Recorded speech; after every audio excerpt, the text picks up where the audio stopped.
பார்க்க போறோம். 16ஆம் நூற்றாண்டுகளின் போது இந்தியாவில் பிரிட்டிஷ்காரர்களின் ஆட்சி நிலவத் தொடங்கியது. இந்தியா மட்டும் இல்லாமல் உலகில் உள்ள பல நாடுகள் மிகப்பெரிய மாற்றங்களை நோக்கி சென்று கொண்டிருந்த நூற்றாண்டு தான் இந்த 16ஆம் நூற்றாண்டு ஆகும்.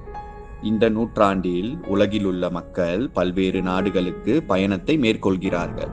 இப்படி பயணத்தை மேற்கொண்ட பிரான்ஸ் நாட்டை சேர்ந்த வைர வியாபாரி ஜீன் பேப்டிஸ்ட் ட்ரெவேனியரும் ஒருவர் ஆவார்.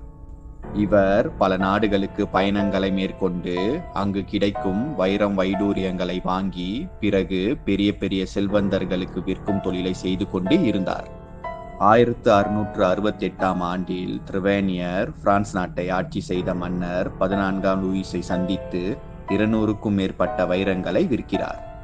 அதில் மிக பெரியதுதான் 115 கேரட் மதிப்பிலான நீல நிற வைரம் ஆகும். இந்த வைரத்தை பார்ப்பதற்கே மிகவும் அழகாகவும்